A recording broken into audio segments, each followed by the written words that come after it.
Hello, welcome to my channel, or welcome back to my channel. My name is Serena, and in today's video we're going to be sewing a 1950s pinafore or jumper pattern. I'm going to be using this beautiful wool that I got a couple months ago. It didn't make it into my fall haul video. I think I bought it after I made that video, or I just forgot about it in general, but either which way we're going to be using that so that way I can have a nice hefty layering piece for the cooler weather. I have made this pattern maybe twice before. I think I did make it twice before, but never in the very full skirted version, so it'll be really nice to complete this pattern or this dress. Thank you so much for clicking on this video. I hope you enjoyed this video. If you would like to support my channel, please subscribe, like this video, share it with someone who you think might care, and if you would like to support me even just a little further, you can leave me a virtual tip on Ko-fi. It is completely up to you how much you decide to donate or tip me, but as well as if you do find your way onto my Ko-fi page, I do give sneak peeks of upcoming projects, so I'd love for you guys to check it out. All right, and without further ado, let's get into the fabric and the pattern that I'll be using. Today we're using Simplicity 1247, size 14, bust 32. I'll be making view 3, the full jumper or pinafore with the very large pockets in the front. I've already made view 1 2 times before, and I plan on wearing this over a sweater as a layering piece for warmth in the cooler months or right now. Now we'll turn to the back. Here we have the pattern pieces and the fabric requirements. This pattern was released in 1955. Now let's get to the fabric that I chose. For the fabric, I am going with a wool blend fabric. It's this beautiful large scale plaid. I am a little sensitive to wool, so wool blends work best for me. And because I have a sensitivity, that's exactly why I'm making this a jumper, so that way it's not against my bare skin. So I get all of the warmth without the irritation.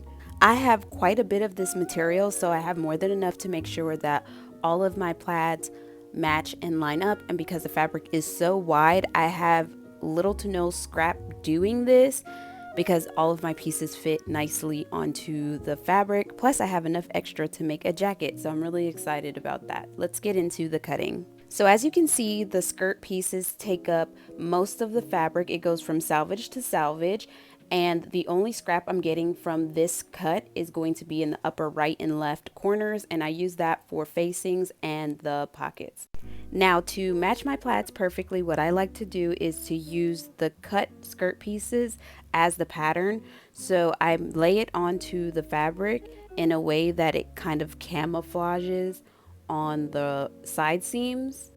So this gives me perfect matching every time, and as you can see, even with this cut, the only scrap I end up with is on the top right and left corner. And again, that will be used for the pockets, pocket facing, and the bodice facings as well. When I am sewing with plaids, I prefer to buy it on a 60-inch wide bolt. It makes it so I don't have to buy extra fabric or not as much extra fabric, and it's less wasting. Sometimes sewing with plaids and making sure that everything matches can be extremely wasteful, and I like to reduce that waste as much as possible because it can get expensive. Of course, pattern matching is not a requirement. It's something I like to do, so you can always just buy what the pattern recommends. Now for sewing the plaids. You don't want your hard work to go to waste, so I definitely recommend you use as many pins as possible so that way it does not shift while you're sewing, because you could easily shift the fabric or stretch the fabric while you're sewing, and then it will no longer match on the seams, and that would suck. Now the scrap comes in handy. I'm cutting the tabs, and I do interface my tabs with some sew-in interfacing. Once I sew that on and assemble the tab, I sew that directly onto the skirt. This has to be sewn onto the skirt before you put the pockets on, because the pockets get sewn on over the top. So I also put in buttonholes on the tab before moving forward as well. Now I'm working on the bodice piece. This is the point where I kind of messed up. I forgot that when I first made this dress, the first 2 times I was breastfeeding, so my bust was a lot larger than it is now. So I went into sewing this like knowing it already fit me, forgetting where my body was at the time that I wore it before. So I didn't make any adjustments, and I didn't make mention of any adjustments in that pattern app that I used because it fit me at the time. So now I remember, or I will remember, because I've made a note, plus I have a whole video to remind me that I need to do a small bust adjustment before making this pattern again. It was an easy fix, so I'm not too concerned, and I am very happy with the way that it fit. You guys will see when this video ends. So after allowing my skirt to hang overnight, I'm ready to sew up the side seams and attach the top of the jumper to it. So that is what we're going to do here. This is a quick and easy dress. It does have quite a bit of ease in it because it is supposed to be worn as a jumper or a dress, but also because the zipper is located at the side seam, so you have to put it over your head. If you want to reduce some of the ease, you can always move the zipper to the back and then adjust the pattern. That would be perfectly fine because a lot of my 1960s patterns that have the exact same bodice style move the zipper to the back and they fit a bit more snug. If you were to make a small bust adjustment, do keep in mind that if you reduce it too much to where it is fitted like a modern dress, then it will not fit because you have to leave enough ease for it to slide over your shoulders.